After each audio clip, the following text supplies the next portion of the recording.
Dear students, welcome to your favourite math channel KD the math tuber. आज का video बेटा बहुत ही interesting होने वाला है, क्योंकि आज हम लेकर आए हैं आपके लिए रागा का पेपर मैं आपके लिए लेके आया हूं, और ये पेपर है आपका 2017 में आया हुआ। क्लियर। इसमें हम मैथ और रीजनिंग की चर्चा करेंगे। मैथ रीजनिंग में जैसे कि आपको पता है कि अप्रॉक्सीमेट 20 क्वेश्चन आते हैं, तो वो 20 क्वेश्चन 2017 में कौन से आए थे उनकी मैं यहाँ पर बात करूँगा। बाकी ईयर के पेपर भी अगर आपको चाहिए बेटा, चाहे वो एक्स ग्रुप के हों, चाहे वाई ग्रुप के हों, चाहे एनडीए के हों, तो वो आप प्लेलिस्ट में से सर्च कर सकते हैं। और अगर आपको प्लेलिस्ट नहीं भी मिले तो आप इस नंबर पर जाकर मुझे व्हाट्सएप करें। क्लियर। ये मैं आपको व्हाट्सएप पे प्लेलिस्ट सेंड कर दूँगा। तो चलिए सीधे चलते हैं अपन क्वेश्चंस की तरफ। तो आज नई नई ट्रिक्स आपको सीखने को मिलेंगी और मैथ रीजनिंग के 20 क्वेश्चन हम सीखेंगे। तो क्वेश्चन पहला ही बहुत बढ़िया लेवल का है। देखिए क्या है, देखो बच्चों क्या कह रहा है। देखो क्वेश्चन मैंने इसीलिए पीडीएफ जो वो इंग्लिश और हिंदी दोनों में प्रिंट करवाई है बेटा। तो इंग्लिश मीडियम का स्टूडेंट हो वो इंग्लिश मीडियम के अकॉर्डिंग काम करे, और हिंदी मीडियम का हिंदी के क्वेश्चन को। क्लियर। चलिए, तो वो कह रहा 200-400 के बीच में ऐसे कितने पूर्णांक हैं जिनका पहला अंक 3 या अंतिम अंक 3 या दोनों अंक 3 हो। देखो बेटा, सबसे पहले एक एक करके बात करेंगे। पहला ऑप्शन देखिए यहाँ पर। सबसे पहले अगर मैं बात करूँ ऐसे नंबर्स की, पहले तो आपको पता है 200 और 400 के बीच में कोई भी संख्या होगी उसमें 3 अंक होंगे। ठीक। अब हम पहले इसकी लेते हैं कि आरंभिक अंक अगर 3 है तो क्या करना है। देखो आरंभिक अंक 3 यानी पहला अंक 3 है, तो इसका मतलब पहले स्थान पर आपके लिए एक विकल्प हो गया। कौन सा? 3। ठीक। अब बाकी दो विकल्प खाली हैं। आपको पता है अगर मैं पहले स्थान पर 3 रखूं तो इसका मतलब बाकी स्थान फ्री हैं। तो बाकी स्थानों पर आप 0 से 9 तक कोई भी अंक रख सकते हैं, है ना। तो 0 से 9 तक पहले स्थान पर तो आपने किसे रख लिया? 3 को। आप कहोगे तो 1 लिखा है। 1 का मतलब है बेटा मेरे पास एक संख्या है, मैं ये कहना चाह रहा हूँ। 1 का मतलब 1 नहीं लिखना है। 1 का मतलब है कि आपको 3 भरना है। 3 का मतलब केवल एक ही विकल्प मौजूद है। लेकिन दूसरे और तीसरे स्थान पर भरने के लिए 0 से 9 तक यानी 10-10 विकल्प हैं। तो ये ध्यान रहे, एक ट्रिक होती है कि जो फ्री होते हैं स्थान, स्वतंत्र होते हैं, क्योंकि ये तो फिक्स हो गया कि या तो 3 भर सकते हैं, तो इसका गुणा नहीं होगा। और जो स्थान आपके फ्री हैं उनका गुणा होता है। तो 10 × 10 यानी 100 संख्याएं तो ऐसी होंगी बेटा जिनके आगे 3 आएगा। तो आगे 3 वाली तो कितनी हो गई? 100। अब देखते हैं आगे दो और क्या कह रहा है कि जिनका अंतिम अंक भी 3 हो। तो अंतिम 3 आपको नहीं निकालनी है, क्योंकि अंतिम 3 वाली तो इसी में आ जाएगी।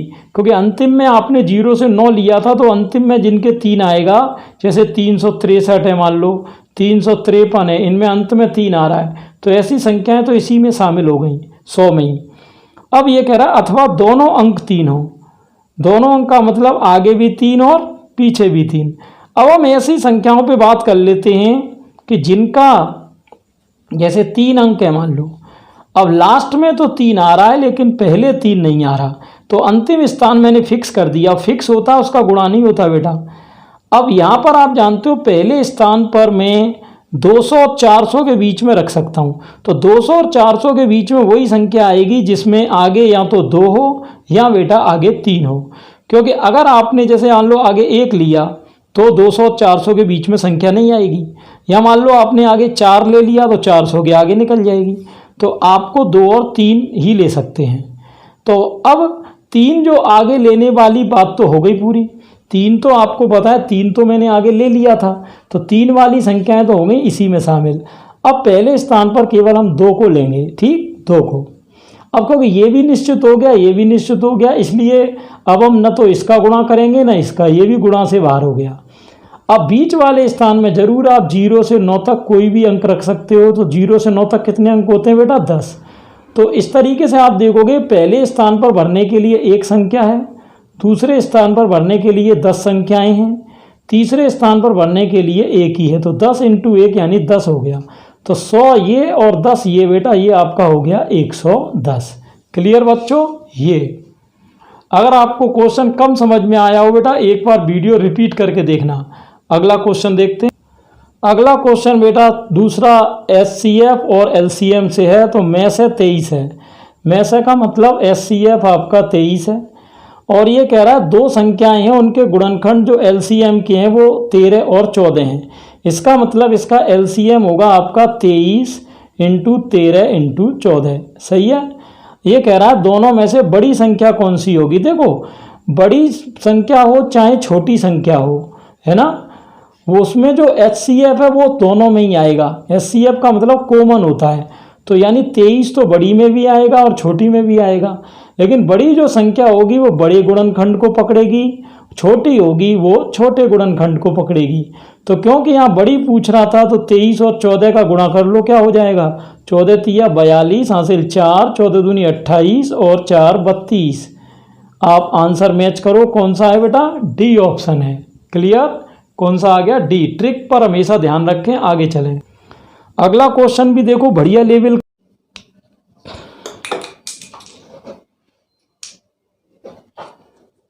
तो चलिए बेटा एक बार देख लेते हैं इसको। ये है आपका रूट 28 माइनस 6√3 और इसका मान दिया है √3a प्लस बी। तो इसमें वैल्यू पूछ रहा है a प्लस बी की, लेकिन a प्लस बी की वैल्यू तो बेटा तब आएगी जब हमारे पास a और b की वैल्यू हो।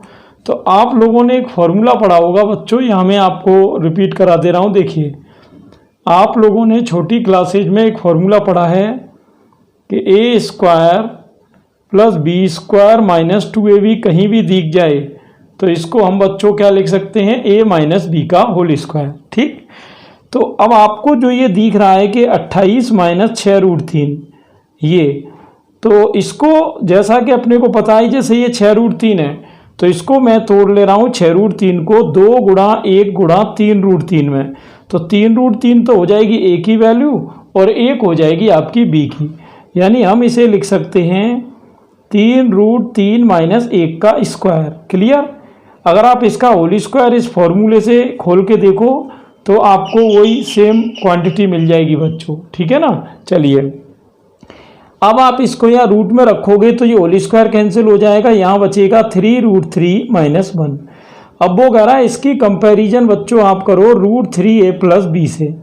तो जैसे ही मैं इसकी कंपैरिजन √3a प्लस बी से करूँगा तो √3 से √3 कैंसिल होके a की वैल्यू तो बच्चों 3 हो जाएगी और b की वैल्यू हो जाएगी -1। तो ये आपकी वैल्यू किस किस की होगी बच्चों, a की और b की। क्लियर, अब आपको यहाँ मान किसका चाहिए, a प्लस बी का। चलिए a प्लस बी का मान चाहिए तो a का कितना बच्चों 3, b का मान कितना -1। तो 3 में से 1 गया तो ये आपका हो गया 2। अब 2 देख लो कौन सा ऑप्शन आ रहा बच्चों, 2 आपका आ रहा है D option. Clear, next question देखते हैं। अगला क्वेश्चन है हमारा 0.1 का स्क्वायर। तो 0.1 का स्क्वायर होता है बेटा 0.01 हो गया, ये तो पहली संख्या हो गई। दूसरा कह रहा है 0.121 का रूट। तो आप जानते हो 121 का वर्गमूल 11 होता है, लेकिन दशमलव यहाँ 4 अंकों में है तो ये आपका 0.11 हो जाएगा। ये 0.12 है और वो कह रहा है ये 0.0004। तो 4 का कितना होता है 2, लेकिन यहाँ पॉइंट क्योंकि 4 डिजिट पहले है तो रूट करोगे तो 2 ही डिजिट रह जाएंगे, यानी इसका रूट आएगा ये 0.02। अब वो कह रहा है इनमें सबसे बड़ी संख्या कौन सी है। तो सीधी बात है सबसे बड़ी कौन सी है बेटा 0.12, 0.12 है। अब 0.12 आपने यानी ये आपकी तीसरी संख्या थी, तो कौन सा आंसर आपका आ जाएगा बच्चों, सी ऑप्शन हो जाएगा। चलो आगे नेक्स्ट क्वेश्चन ये अपना आ गया रीजनिंग का और इसमें हम देखेंगे किसको, मिरर इमेज को। क्लियर, इसमें हम किसको देखेंगे, मिरर इमेज को। तो मिरर इमेज कैसे चेक करेंगे, देखो बच्चों ध्यान से देखना। मिरर इमेज के लिए अपने को क्या करना है, जैसे आप देखो मिरर में होता क्या है, जैसे मान लो मिरर यहाँ पे लगा हुआ है तो मिरर में हमेशा जो चीज़ जितनी पास होगी वो पलट के उतनी दूर होगी, क्योंकि हमेशा आपको ध्यान होगा कि मिरर इमेज में जो राइट की तरफ चीज़ होती है वो तो लेफ्ट में बदल जाती है, लेफ्ट वाली राइट में। तो जैसे आप देख रहे हो ये जो ट्रायंगल है, ये ट्रायंगल आपका इधर आके बनेगा ये, और कैसा उल्टा ट्रायंगल बनेगा इधर आके उल्टा। तो अब ये तो आपको 4 ऑप्शनों में दिख रहा है तो इससे तो कोई फ़ायदा हुआ नहीं। एरो देख लेते हैं, एरो आपका दोनों तरफ नोक है, यानी दोनों तरफ नोक वाला एरो अपने कौन कौन से हैं, ये है, ये है, ये है। अब ये कैंसिल हो जाएगा सी, क्योंकि इसमें आप देखो एरो की डिज़ाइन ही चेंज हो गई है। क्लियर। अब लेकिन अभी भी आपके पास बेटा 3 ऑप्शन है, तो आप देख सकते हो बच्चों यहाँ पर अगर हम गौर से देखें तो ये जो आपकी लाइन है, ये जब पलट के जाएगी तो यही लाइन बेटा दूसरी तरफ पहुँचेगी इधर, यही लाइन आपकी इधर आएगी, है ना। तो जब ये इधर आएगी तो ये ऊपर कभी नहीं पहुँच सकती, नीचे है तो रहेगी नीचे ही, है ना, क्योंकि मिरर इमेज यानी दर्पण प्रतिबिंब में कभी भी ऊपर की चीज़ नीचे नहीं पहुंच जाती है, बल्कि दाएं से बाएं होता है। तो ये दाएं से बाएं पहुंचा दो तो ये पहला ऑप्शन भी गलत हो गया। अब आपके सामने बचे ये 2 ऑप्शन। अब आप सोच रहे होगे सर अब तो ये त्रिभुज भी वो का वही है, और ये वाला त्रिभुज है जिसमें लाइन बनी हुई है वो भी दोनों तरफ बन रहा है। लेकिन आपको बच्चों एक चीज़ समझनी चाहिए यहाँ पर कि देखिए एरो की शेप आप देखो, ये जो एरो है आप गौर से देखें, ये एरो आपको दिख रहा होगा ये डी से बिल्कुल भी मैच नहीं कर रहा, यानी ये हमारा एरो मैच कर रहा है किससे, बी से। तो हमारा सही आंसर हुआ बी। तो इस तरीके से बेटा मिरर इमेज यानी दर्पण प्रतिबिंब के जितने भी क्वेश्चन हों वो आप दाएं से बाएं करके कर सकते हो। और एक चीज़ हमेशा ध्यान रखना, कभी वाटर इमेज का क्वेश्चन आए, वाटर इमेज में क्या होता है बेटा, यानी जल प्रतिबिंब, तो जल प्रतिबिंब में ऊपर का नीचे हो जाता है और नीचे का ऊपर हो जाता है, इस तरीके से। क्लियर।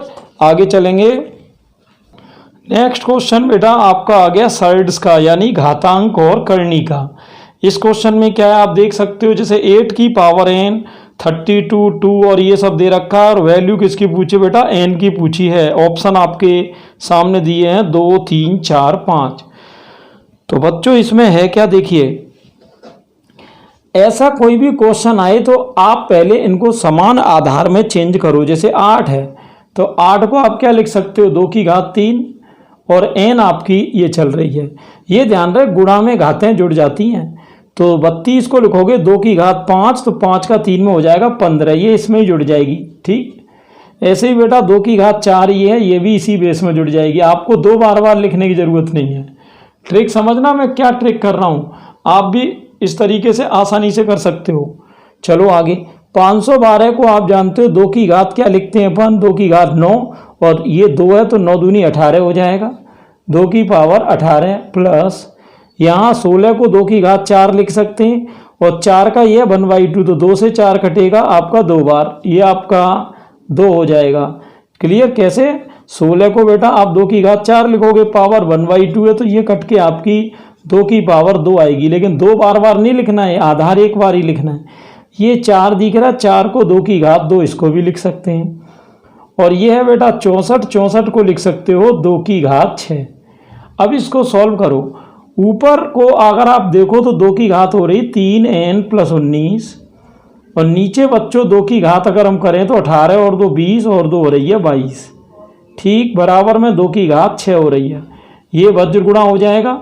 और ये ध्यान रहे बेटा गुणा में घातें जुड़ती हैं, तो 2 की घात 6 ये और 22 ये आपकी हो जाएगी 28, तो 2 ये कैंसिल होके अब घात की तुलना कराओगे तो 3n 19 उधर जाएगा, तो 28 में से 19 आपका घटेगा, क्या बचेगा बच्चों, 9।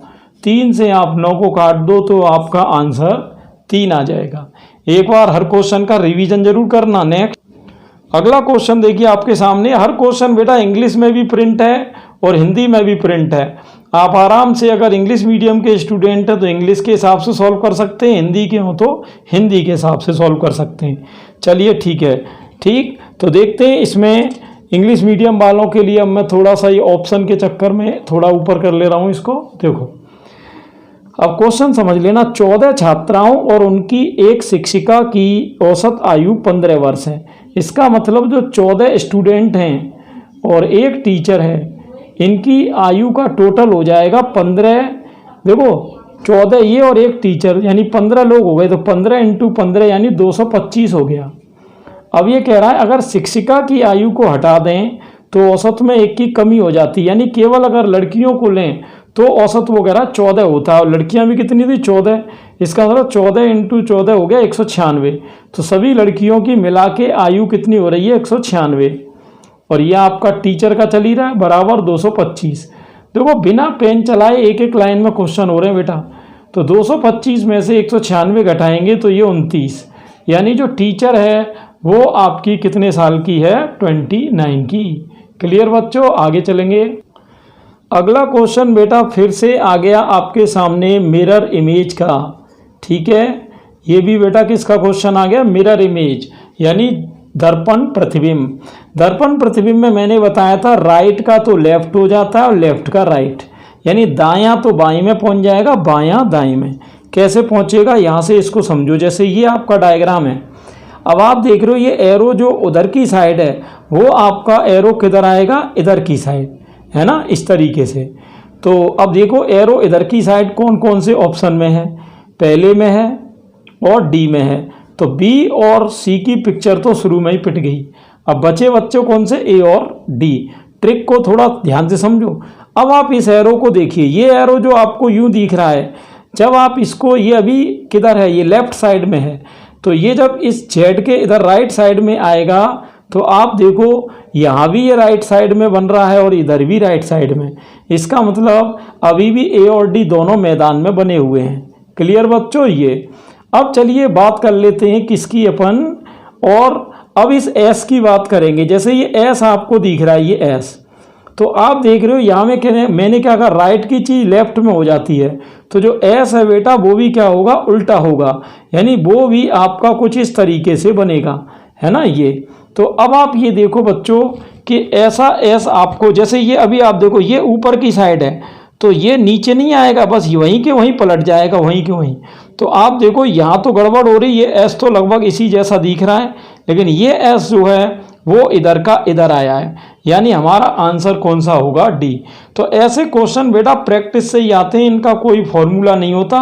आप जितने क्वेश्चन करोगे डिफरेंट टाइप के, उतना अपने आप सीखते जाओगे। आगे अगला क्वेश्चन बच्चों देखते हैं। ये क्वेश्चन थोड़ा स्क्रीन पे जगह ज़्यादा घेर रहा है, तो इंग्लिश मीडियम वाले बच्चे कोई हो तो वो स्क्रीनशॉट ले लो बेटा। इंग्लिश मीडियम वाले क्वेश्चन मैंने इंग्लिश में भी प्रिंट किया हुआ है। अब हिंदी मीडियम वालों के लिए मैं थोड़ा ऑप्शन भी दिखा देता हूं जिससे उनको पूरा क्वेश्चन क्लियर समझ में आए। ठीक, ये रहा पूरा क्वेश्चन, अब आप देख लेना। ये कह रहा ए तथा बी एक व्यवसाय में हिस्सेदार हैं। ए ने 15 महीनों तक कुल पूंजी का 1/3 भाग निवेश किया और बी को लाभ 2/3। यहाँ बेटा थोड़ा सा करेक्शन है, ये 1/4 है। ठीक है, 1/4, यहाँ थोड़ा ध्यान देना। तो देखो हमेशा ध्यान रखना, जैसे दो व्यक्ति ए और बी हैं तो उनकी जो लाभ का अनुपात होता है, जैसे प्रॉफिट ऑफ ए और प्रॉफिट ऑफ बी, पी मतलब प्रॉफिट, वो हमेशा बेटा समय और उनकी जो पूंजी होती है उसके अनुपात के बराबर होता है। जैसे पहले ए ने कितनी पूंजी लगाई और ए ने टाइम कितना दिया, ऐसे ही बी को लाभ कितना मिलेगा कि बी ने कितनी पूंजी लगाई और बी ने टाइम कितना दिया। ये हमेशा फॉर्मूला होता है साझेदारी का। ये टॉपिक बेटा कौन सा होता है, इस टॉपिक को कहते हैं पार्टनरशिप यानी साझेदारी। ये फॉर्मूला हमेशा याद रखना, यानी लाभ का जो अनुपात है वो समय और पूंजी के हिसाब से चलता है। अब यहाँ देखो कौन कौन सी चीज़ दी हुई है, क्या है, देखना ध्यान से बच्चों क्या क्या दिया हुआ है। ठीक, तो देखिए ढंग से क्या क्या सिस्टम बोल रहा है वो देखो। क्या कह रहा है, ए और बी एक व्यवसाय में हिस्सेदार हैं।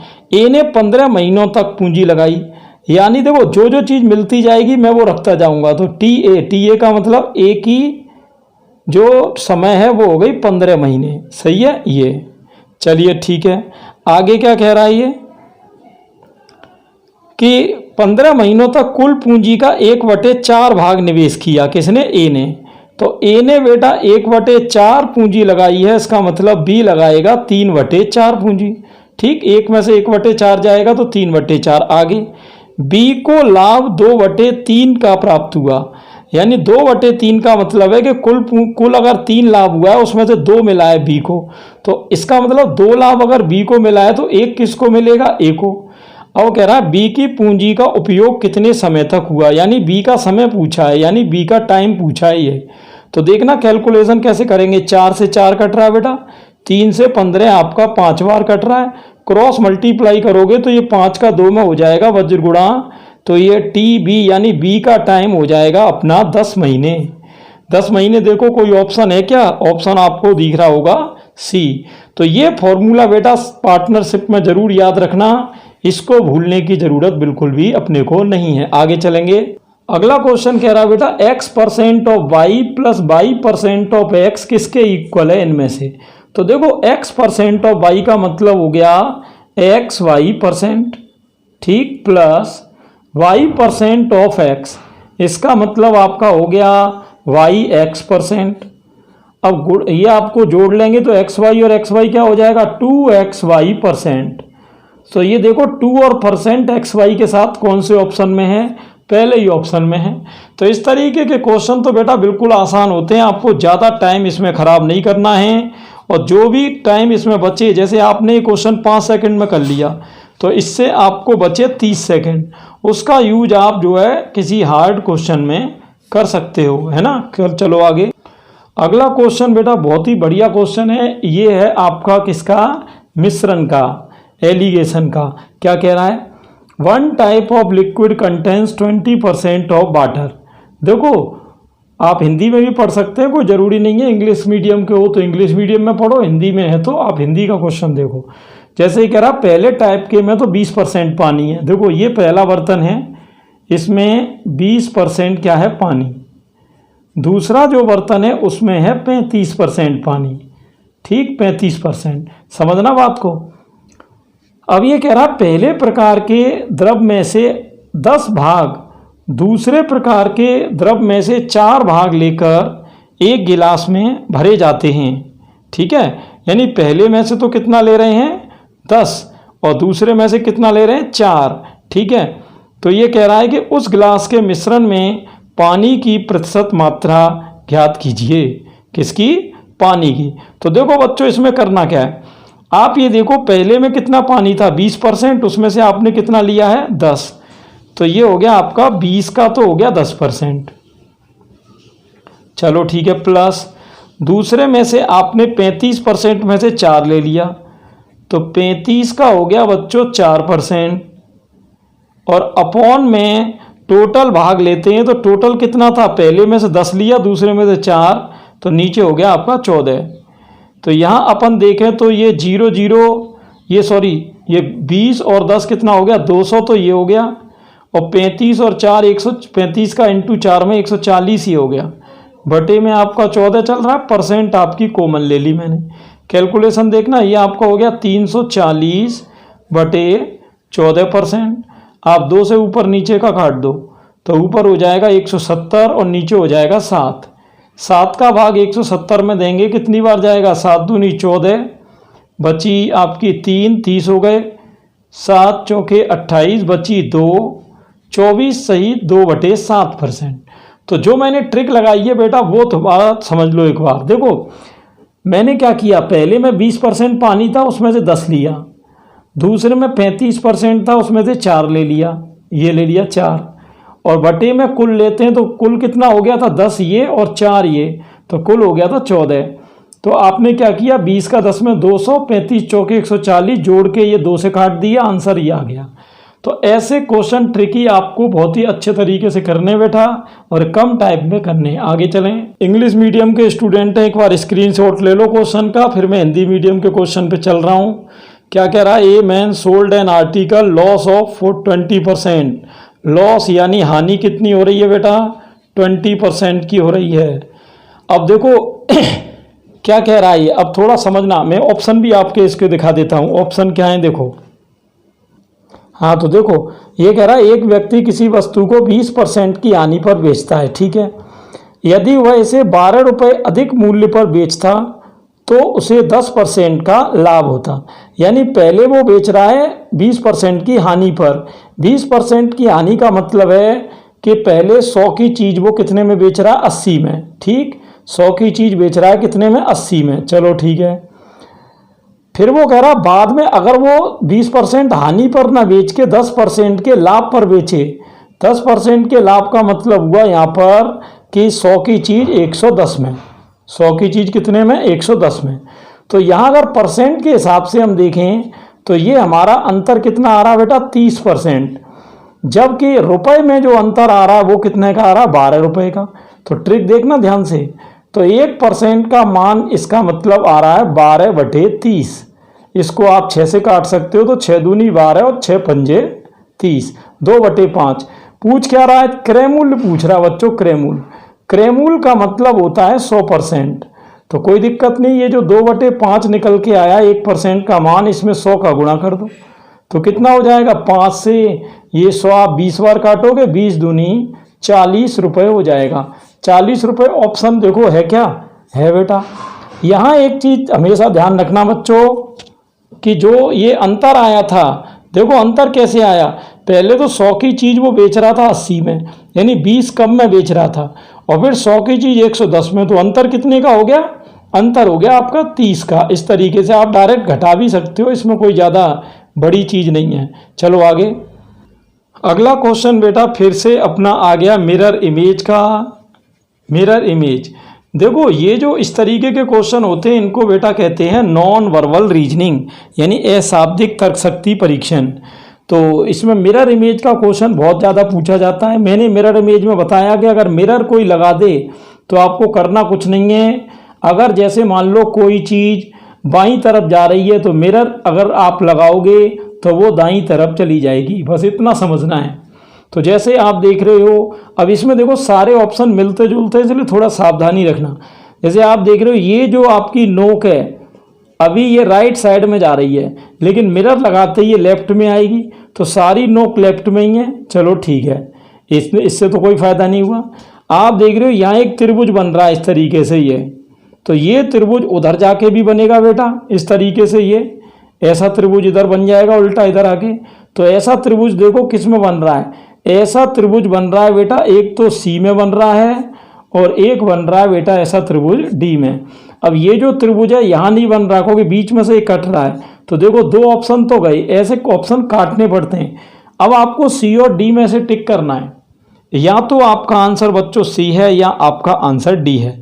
अब थोड़ा अगर आप गौर से देखें तो आप देख रहे होंगे कि ये लाइन और ये लाइन एक दूसरे के समांतर हैं, समांतर पैरेलल हैं, जबकि यहाँ हम देख रहे हैं कि जो पैरेलल वाला काम है वो यहाँ तो हो रहा है, ये देखो ये दोनों समांतर हैं, लेकिन यहाँ पर आप देख रहे हो ये और ये लाइन समांतर नहीं है, है ना।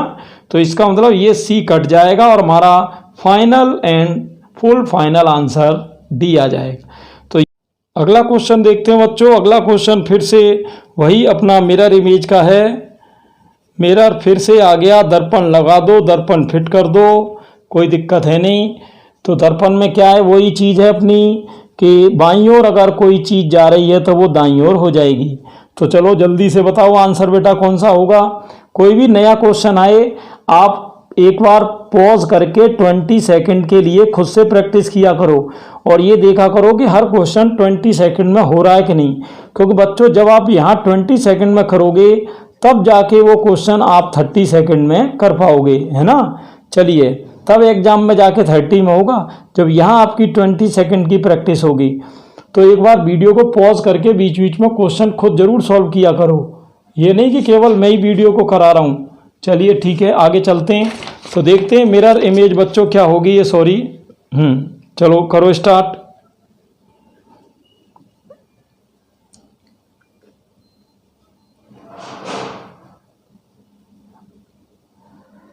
तो यहाँ देखते हैं अपन, देखो ये एरो आप देख रहे होगे, जो एरो इधर है तो मिरर इमेज में उधर पहुंचेगा, तो ये उल्टा, ये देखो ये ऊपर की ओर नोक है तो नीचे की ओर तो नोक होनी जाएगी, तो ये तो बिल्कुल ही गलत हो गया।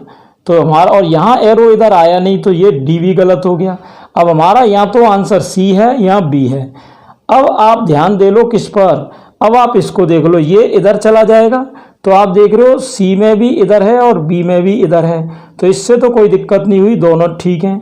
अब इस गोले को देख लेते हैं। ये गोला भी बेटा, ये गोला जो है ये आपका इसकी बजाय कहाँ आएगा, इसमें आएगा, इस वाले त्रिभुज में।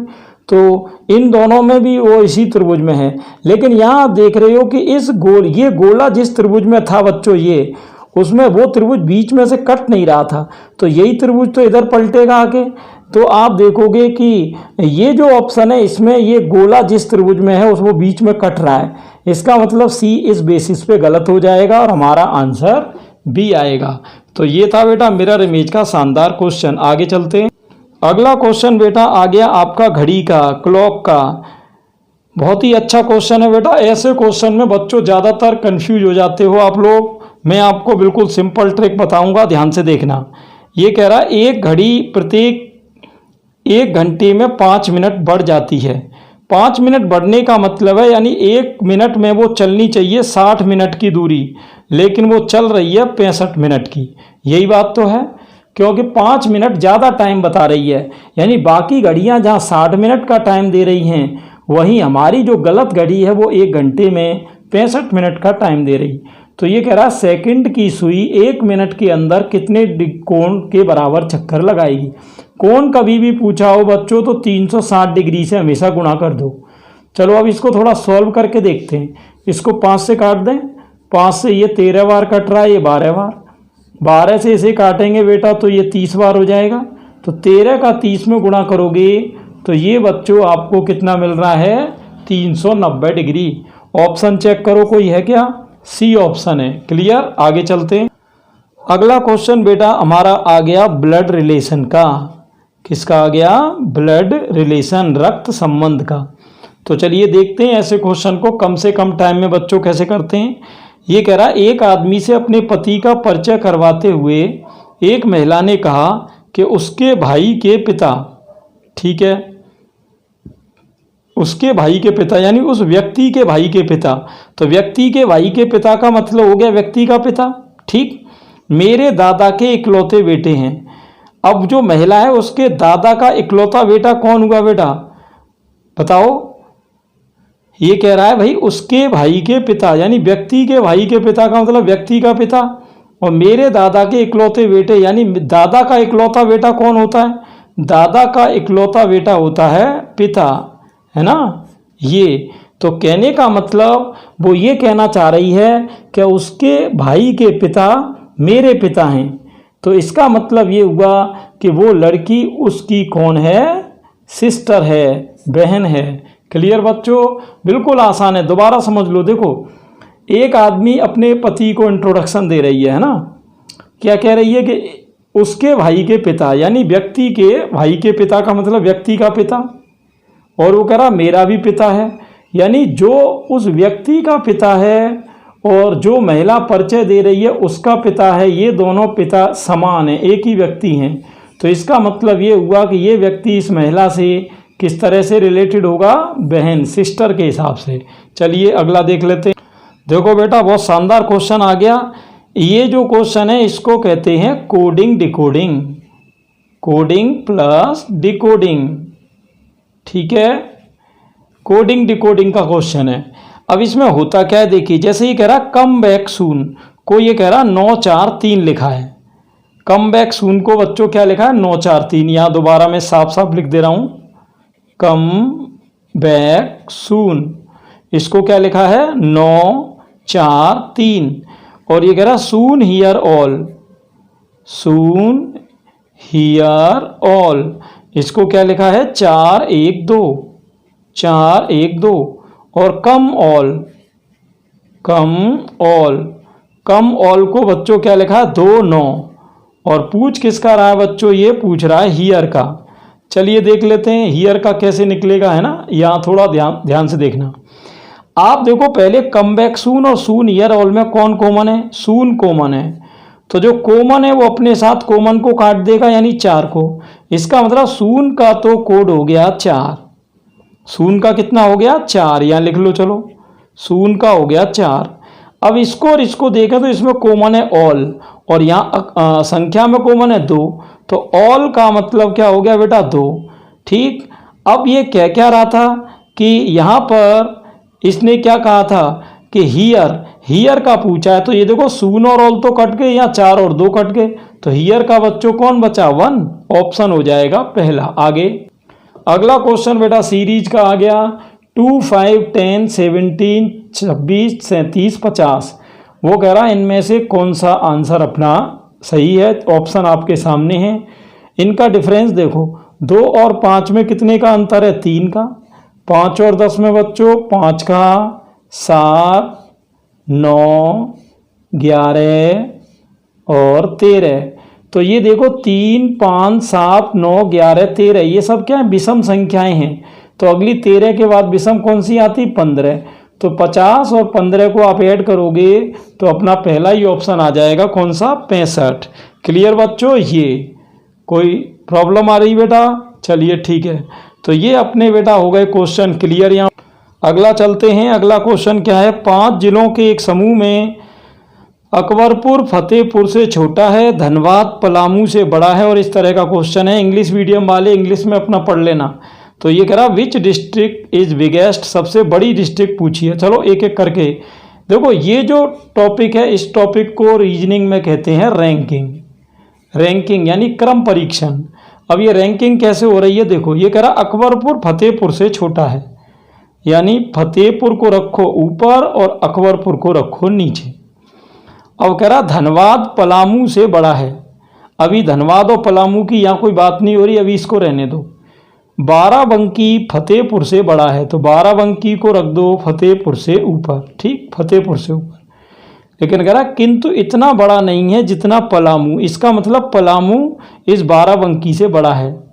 और आपने एक लाइन यहाँ देखी कि धनबाद पलामू से बड़ा है, तो यानी धनबाद सबसे ऊपर आएगा। इस तरीके से इसको कहते हैं रैंकिंग बनाना। अब ये देखो पूछ कह रहा है कौन सा जिला सबसे बड़ा है, तो सबसे बड़ा कौन हो गया बेटा, धनबाद हो गया, यानी ऑप्शन सी। चलो बिना टाइम वेस्ट किए अगले पर। तो बेटा एक शानदार क्वेश्चन आ गया, ध्यान से देखना। एक स्थान ए से मोहन ने स्थान बी तक सीधे 8 मीटर की दूरी का सफ़र किया, ठीक। ए ने बी तक कितने मीटर की दूरी का सफ़र किया है, 8 मीटर। अब ये कह रहा वह दाईं ओर मुड़ा और 4 मीटर चला, वह फिर दाईं ओर मुड़ा और 8 मीटर चला। चलो एक एक करके डायग्राम बनाना शुरू करते हैं। पहले क्या कह रहा है, मोहन ने ए से बी तक सीधे 8 मीटर की दूरी, चलो मैं यहाँ मान लेता हूँ इसकी पहली पोजीशन ए, और इसने यहाँ बी तक 8 मीटर की दूरी हो गई। चलिए आगे। अब ये कह रहा दाईं ओर मुड़ा, तो जब कोई इधर जाएगा, ये डायरेक्शन पूरब है। आप कहोगे सर आपने पूरब की ओर ही क्यों चलाया, आप किधर भी चला सकते हो, आंसर वही आएगा।